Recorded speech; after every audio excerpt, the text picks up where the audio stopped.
This is so important, you guys. There were three major reasons that our housing inflation got like it did across 2020 and 2021. Reason number one.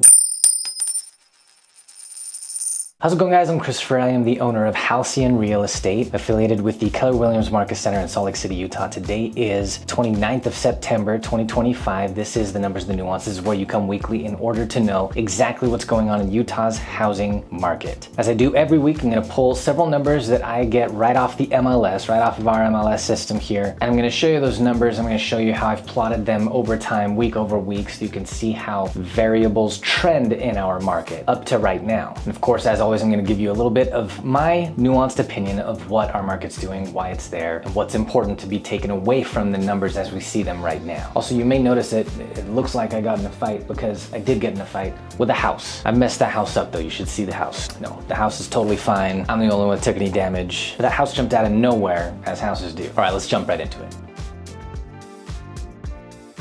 Okay, so things are moving generally as we would expect them to right now, particularly for this season that we're in. Nothing is varying wildly from the various trajectories that the various variables in our market are on or have been on. I do want to take just a moment this week and talk about how important it is and how happy I am that our inventory continues to climb. I thought a few weeks back that maybe it had hit its seasonal peak and started to decline already, and that would have been a little bit early for seasonally when our supply starts to decline. Usually it peaks in October, and I thought maybe it peaked in late August, early September, but the last couple of weeks it's come back up, and I'm really happy about this. This is so important, you guys. There were three major reasons that our housing inflation got like it did across 2020 and 2021. Reason number one was that our inventory, our amount of housing supply, was very low. Reason number two was that interest rates were extremely low, and reason number three was that everybody and that our demand was really high. Everybody and their dog wanted to live here. By the way, all the dogs were welcome. And I know that we've all hated interest rates being as high as they've been these last few years. And when you combine the high interest rates with the high inflation of where housing prices got to, it's really painful for anybody who wants to buy a home. And if you're not following the numbers of the economy, it really doesn't make sense. It just feels like the world's out to get you. So let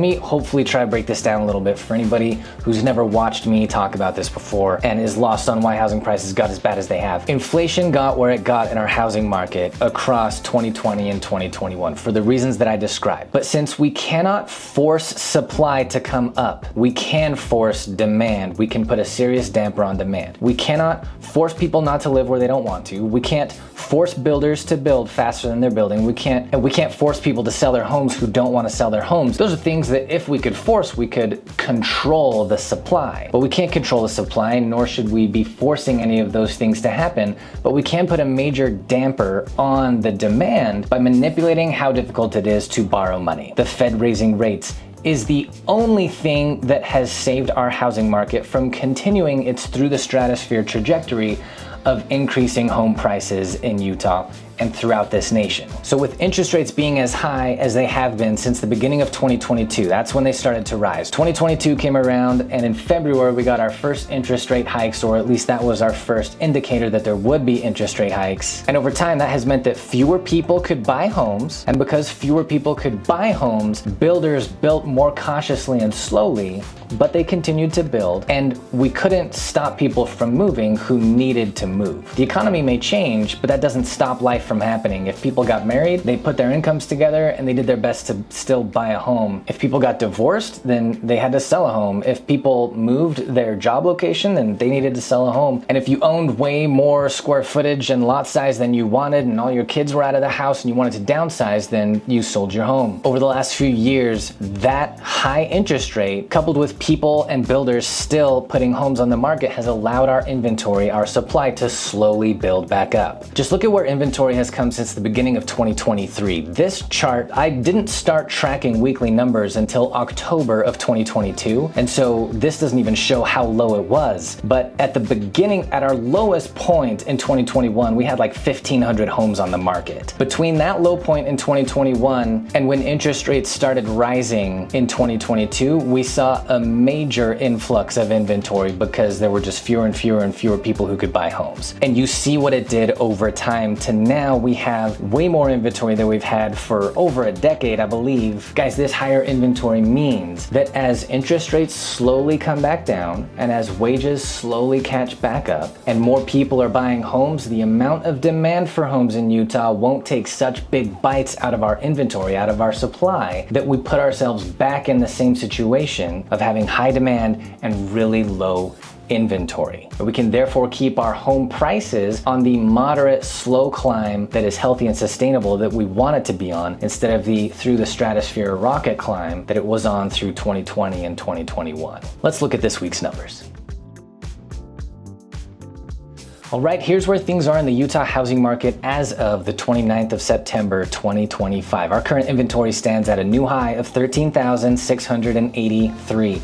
That is up from last week for a new high in this variable for the year and for a very long time. Last week's average days on market came to 61. That's 61 days to get a home under contract from the time that you put it on the market. That's up from the previous week, and we see this trending moderately up. The prior week's average list price came to $719,668. That is up a touch from last week, still trending moderately up. The prior week's average sold price came to $702,444. So, as always, there's a difference between what the list price is and what the actual sold price is on average. That continues to come out in the buyer's favor this last week to the tune of $17,224. And importantly, last week, the median sold price, not the average, but the median, where more people are having an experience of buying a home. That number came to $507,500. It's important to know. Last week, 631 homes were sold in Utah. That is up from the previous week, trending quite steady around 600 sold homes per week in Utah. Right now, there are 5,069 homes currently under contract in Utah. That's down from the previous week. This is trending slowly lower as we expect it to for this season. Last week, the number of price reductions that